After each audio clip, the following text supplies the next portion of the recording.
plantation. Fancy lady wants to A, check on the crops, B, check on how the workers are doing, C, stop at a neighboring plantation for luncheon, D, ride home, also checking on things. This lady may have 200 miles to ride in a week. Do you think she can handle that at a slow, plodding little plod-along gait? Saddle seat is about the power of the gait. Look at where his front hoof lands. Look where the back hoof is getting in there already, and he's just barely starting to warm up. It's designed for a straight up riding position. Very supposed to be elegant. And in this,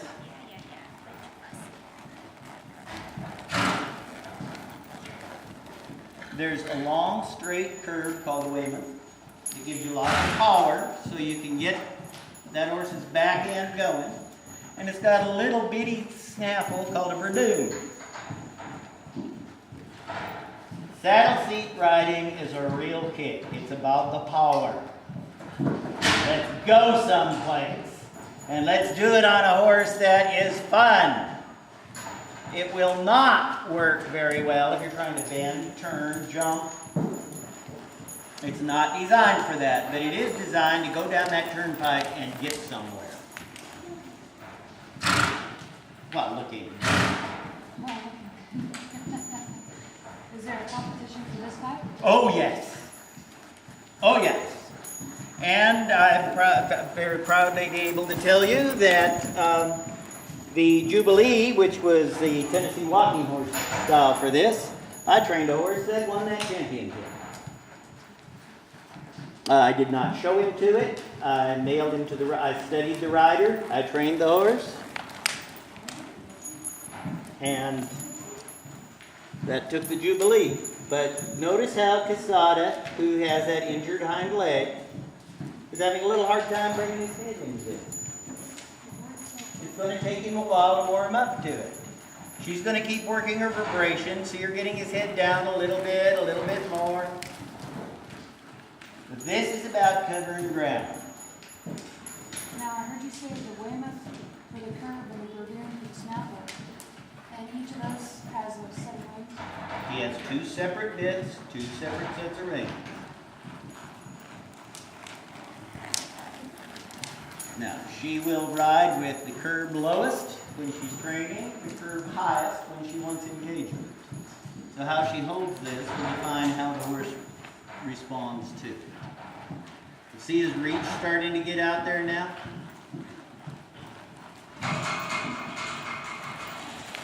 And she's allowing that horse to help hoist her into the rising trot. So while it looks like a lot of work, it's not near as much work as you'd think. See him start to move into that work. Your vibration a little harder on the inside.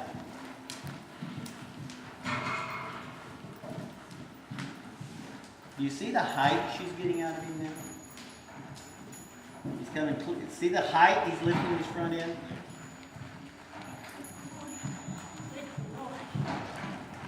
Now, the horse isn't physically capable of tucking his nose in very far and doing this very much like Dulcet because of his injuries. But you'll notice as he's warming up, you'll see this loft starting to go. It's kind of this flow to his gait. The saddle seat. Would this work very well for what you want to do at Rescue Ranch? Wrong answer. Sheath and buttons would gain from this immensely with an educated rider. I've also used this for roping horses that need to get off the ground. They're too low. They're dragging their hooves. I'll ride him saddle seat for a while and get that loft. See how much higher he's getting? He used to be dragging his feet. Now his rear legs are clearing. Move him out.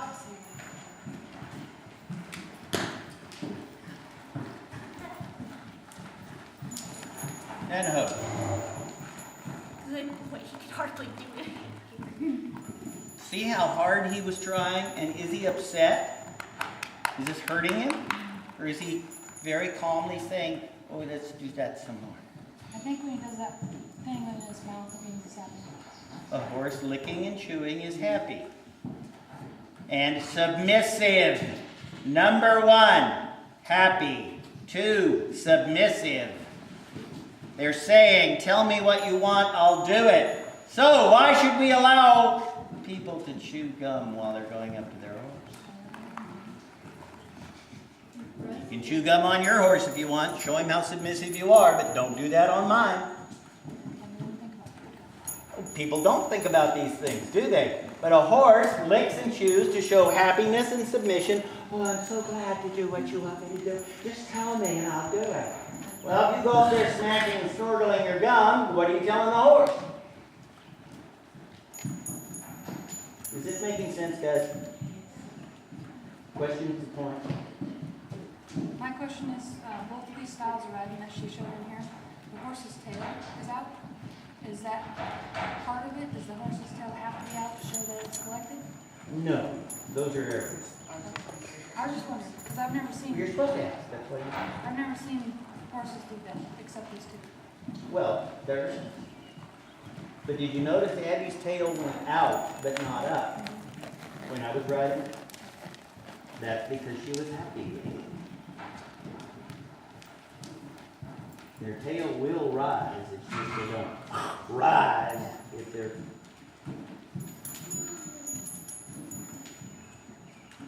Okay, slow walk.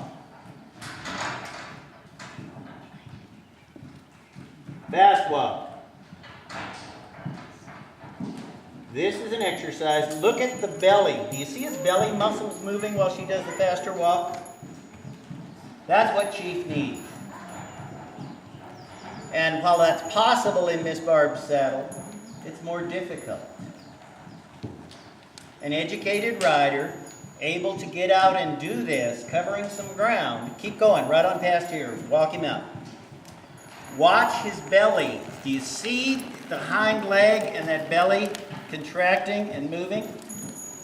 And if you look up at the top of his neck, that will be moving. A horse using a tie down, a horse that's got his head low will move the bottom of his neck. The horse that's using his belly and his rump will move the top of their neck. Do you see that? Now at a light trot.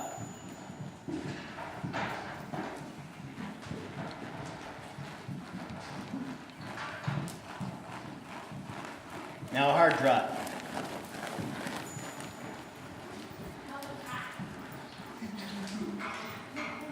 I understand, we go.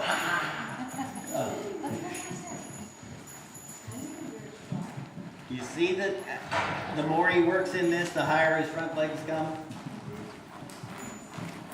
All right. And dismount. Let's get lunch.